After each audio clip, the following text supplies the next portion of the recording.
What's good guys, welcome back to the channel. I hope you're all doing good and having an amazing day. Now, as most of you are probably already aware, I'm currently in the process of buying my first residential property, and I've opted to go for a new build using Help to Buy. Now, the house is still currently just in the build process, but already I've come up against some issues and concerns that have had to be resolved.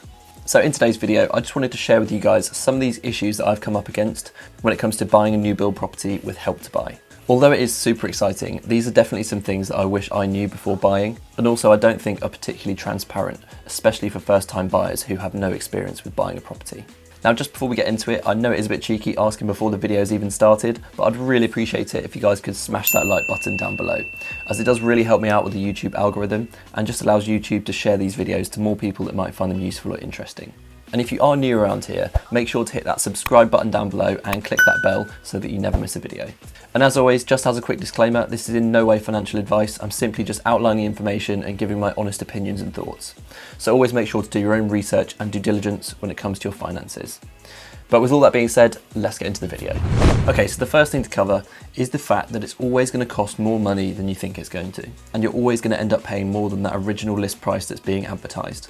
So these additional expenses will come from things like stamp duty, legal fees, and generally just buying things like furniture to make the house livable when you move in.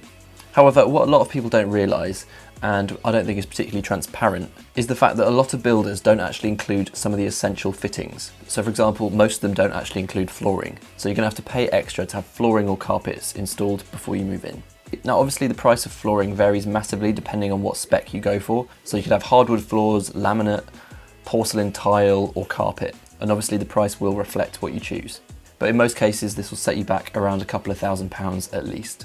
Now for some people this might be a nasty surprise, especially if you've been budgeting and saving for a certain target amount. So you buy your first property and then you get charged with these extras that you need to pay for. But what's really important to know is that you actually have to pay for these upfront in cash, and these extras can't just be added to the mortgage. So this is the case with my property. So actually none of the flooring was included except for in the bathrooms and the kitchen. And if I opted to not pay for the extra to go for the flooring, I'd be left with a concrete slab downstairs. Now I think there is a slight silver lining with this. Yes, it's annoying that these things aren't included, but because these things aren't included, you can choose exactly what you want and really put your mark on the property. Okay, so moving on from the first point about how certain extras are basically essential and you can't go without having them. The next point is that you should try not to get sucked in to all the optional extras that don't actually add any value to the property. And I think it's really important to try not to be upsold any of these things that you don't actually need. So almost all of these new build construction companies will give you a huge extensive list of optional extras that you can add to your house. So there will be a few things on the list that will probably add value to the property, but the majority of them are just superficial things that are just unnecessary expenses, that you're never going to see any return back from that expense. So for example, with my particular property, the kitchen countertops as standard are fitted with a laminate worktop. Now this isn't the most expensive or maybe desirable material, but there was an option to upgrade these worktops to real stone, which would have cost £5,000. Now I'm buying a fairly small 3-bedroom house, and because of this expense I would never see return back on that money. There really is a cap on how much value you can add to a small property with things like high-end finishes, because 9 times out of 10, if you do end up selling the property, the next buyer probably won't even be interested or like those stone countertops that you've chosen. So just because they're expensive doesn't mean you've added any value. This, however, isn't always the case when it comes to some larger properties, where the design, cohesiveness and materiality play a huge part in the total value of the property. So you just have to think, what of these extras will actually add value or will just be unnecessary expenses?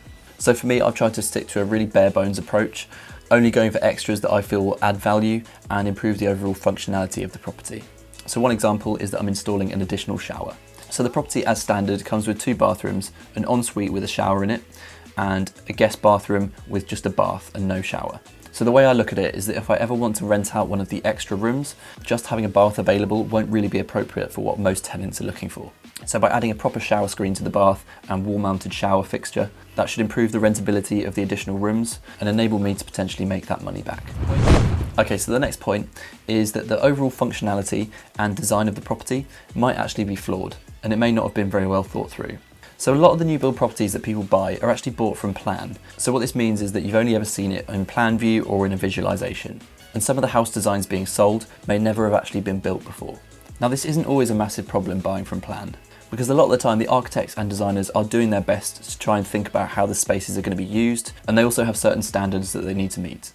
But as with anything, it's hard to get something perfect first time around. And actually you'll see on quite a lot of new build sites that the designs actually adapt as they go through the build process, and they realise that certain things could be optimised. But what I think is really important to do as a buyer is to try and think about these for yourself and think about how you'll use the space, because you can actually have your say and change certain elements if you get in early enough within the build process. It's very unlikely to be able to change anything structurally, but when it comes to things like electrics, you will actually have some flexibility.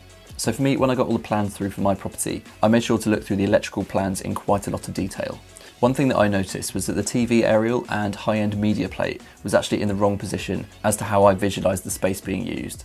I came to this conclusion from drawing up the room layouts and actually inputting some standard furniture sizes to get an idea of how the space would best be used. And what I found was to have the best use of space, this TV aerial and media plate actually needed to be relocated to a different wall entirely. So to get this resolved, I contacted the builder, and because I was early enough along in the build process and the electrics hadn't been done yet, they actually relocated this to exactly where I wanted it, free of charge. Now this may sound ridiculous and unnecessarily particular, but I just think it demonstrates that a lot of these houses aren't necessarily built with function at the forethought, and quite often they're just filled with sellable amenities. But hopefully if you're thorough and look through the plans in details, you can omit some of these issues. Okay, so next up we have the fact that the tradesmanship and overall quality of finishing may not be up to the best standard. So this can actually vary quite a lot depending on which builder you end up going with, because some of the larger, more nationwide builders try to do everything to quite a low budget. But this is somewhat true with new builds in general. So what I think is a good thing to do is to have a look in the area you're looking to buy in and actually go around all the different builders and have a look at their show homes to see what the overall quality is like and see how it generally feels. Because you really don't have to be an expert to get a pretty good idea of what the overall finishing quality is like. Also, once you've chosen a builder to go with, there's no reason that you shouldn't flag up things that concern you along the way.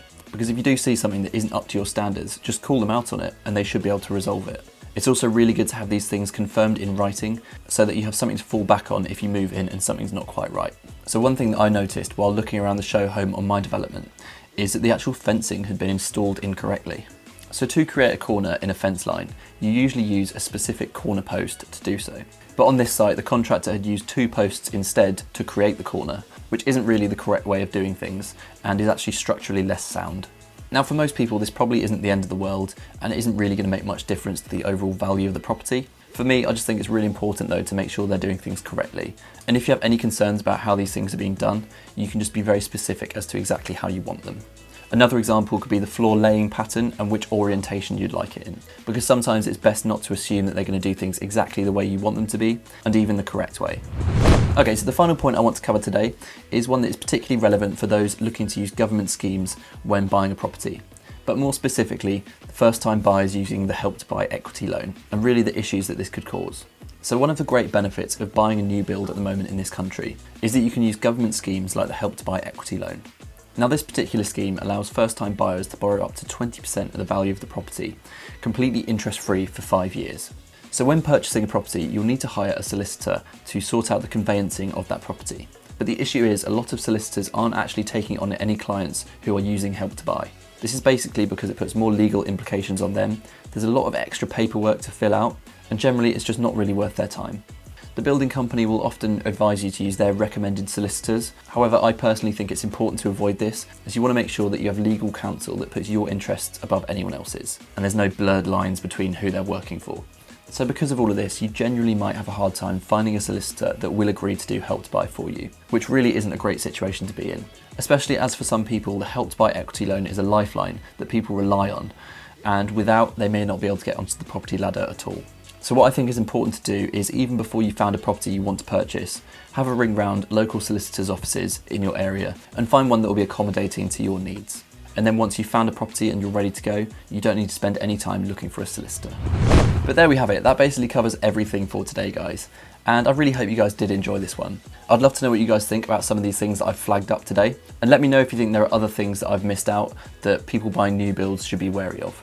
So just make sure to drop your thoughts down below in the comments. And as always, if you have any questions or feedback for me, I'll make sure to respond to all comments. But if you did make it this far, thank you so much for watching. And if you did enjoy the video or feel like you learned something new in any way, I'd really appreciate it if you guys could smash that like button, as it just really helps me out with the YouTube algorithm. And if you are new around here, make sure to hit that subscribe button down below and click that bell so you never miss a video. But with all that being said, take it easy guys and keep saving.